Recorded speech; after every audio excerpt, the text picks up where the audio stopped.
Wakil Sekretaris Jenderal Hizbullah Sheikh Naim Qassem mengeluarkan peringatan keras untuk Israel. Hal itu diungkapkannya dalam pidato yang disiarkan pada Rabu 1 Januari 2025. Peringatan itu digaungkan atas pelanggaran keras yang terus dilakukan Israel terhadap perjanjian gencatan senjata di Lebanon. Dikutip dari Palestine Chronicles, Qassem menegaskan bahwa perlawanan Hizbullah lebih gigih dari sebelumnya. Berbicara dalam konferensi internasional keempat di Teheran, Qassem menekankan bahwa perlawanan Hizbullah terhadap agresi Zionis tak hanya mampu bertahan dari eskalasi baru-baru ini. Ia menyatakan Hizbullah lebih kuat lantaran dipersenjatai dengan iman dan tekad. Qassem juga mengutuk pelanggaran terus-menerus yang dilakukan Israel terhadap perjanjian gencatan senjata. Seperti diketahui, Israel dan Lebanon sebelumnya telah sepakat melakukan gencatan senjata yang dimulai pada 27 November 2024. Namun di tengah gencatan senjata tersebut, Israel masih kerap melakukan serangan ke Lebanon. Kantor Hak Asasi Manusia PBB menyatakan bahwa sampai saat ini belum ada bukti yang cukup untuk mendukung klaim Israel terkait penggunaan rumah sakit sebagai markas Hamas. Klaim itu dinilai masih kabur dan memerlukan investigasi lebih lanjut. Dikutip dari Pars Today, Kamis 2 Januari 2025, pasukan Israel menyatakan bahwa rumah sakit di jalur Gaza diubah Hamas untuk tujuan militer. Karena itulah tentara Zionis menyerbu rumah sakit, bahkan merusak fasilitas di layanan kesehatan tersebut.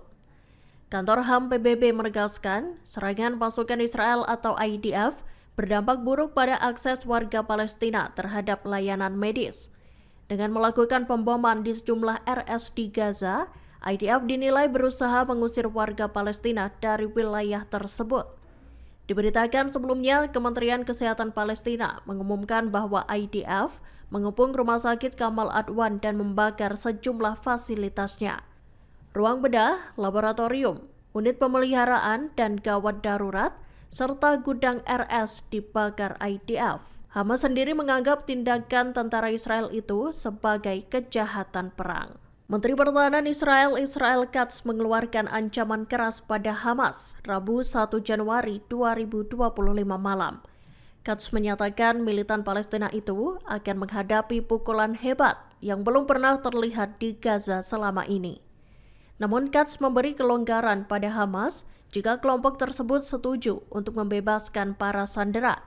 Selain itu, Hamas juga harus menghentikan serangan roket ke wilayah Israel. Dikutip dari Anadolu Agency, pernyataan itu muncul selesai Katz berkunjung ke kota Netivot di selatan Israel yang menjadi target kedua roket asal Gaza.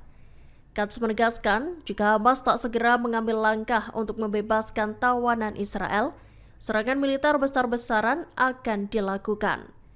Ia mengancam Israel akan mengintensifkan aktivitas militernya hingga para sandera dibebaskan dan Hamas dilenyapkan. Sebanyak 11 warga Palestina tewas dalam serangan udara Israel di Gaza Selatan.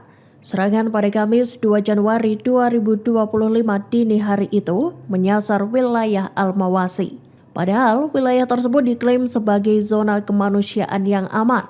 Dikutip dari Al Jazeera, para warga pun bahu-membahu mencari orang-orang yang berada di balik tenda-tenda yang terbakar. Dilaporkan 15 orang terluka dalam serangan tersebut. Namun militer Israel sendiri tak mengomentari serangan terbarunya itu. Beberapa hari sebelumnya, tank-tank Israel maju ke Al-Mawasi dari selatan kota Rafah. Serangan itu memaksa puluhan warga Palestina mengungsi ke utara.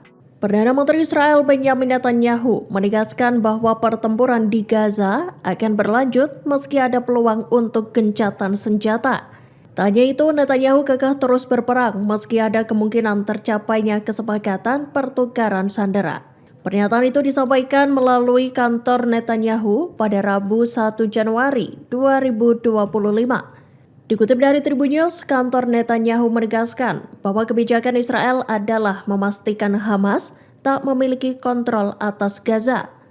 Tak hanya Hamas, hal itu juga berlaku bagi otoritas Palestina.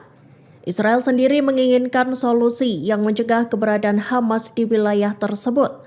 Menurut laporan Yediot Ahronot, pejabat Israel menyebut bahwa Tel Aviv lebih memilih kesepakatan sementara yang tak mencakup penghentian perang atau penarikan pasukan dari Gaza. Pendekatan ini berbeda dengan persyaratan yang diajukan oleh Hamas. Duta Besar Iran untuk PBB Amir Said Iravani menyerahkan surat kepada Sekretaris Jenderal PBB Antonio Guterres dan Presiden Dewan Keamanan PBB pada minggu ini. Surat tersebut berisi penolakan terhadap tuduhan keterlibatan Iran di Yaman. Mereka juga melayangkan tuduhan balik terhadap Israel, Amerika Serikat, dan Inggris Raya atas gangguan terhadap stabilitas kawasan. Dikutip dari Ynet, dalam surat itu, Iravani menyatakan bahwa tuduhan yang dilontarkan Israel dan sekutunya merupakan upaya untuk menjadikan Iran sebagai kambing hitam. Iravani menegaskan justru Israel lah yang secara konsisten menjalankan kebijakan provokatif. Israel juga dituding melakukan tindakan destabilisasi yang mengancam perdamaian. Ia juga membantah keterlibatan Iran dalam pelanggaran embargo senjata atau pengobaran perang saudara di Yaman. Duta Besar Iran itu menuduh Israel melakukan serangan terhadap kedaulatan dan infrastruktur Yaman, termasuk Bandara Sanaa dan Pelabuhan Hodeidah. Download Tribun X sekarang, menghadirkan lokal menjadi Indonesia.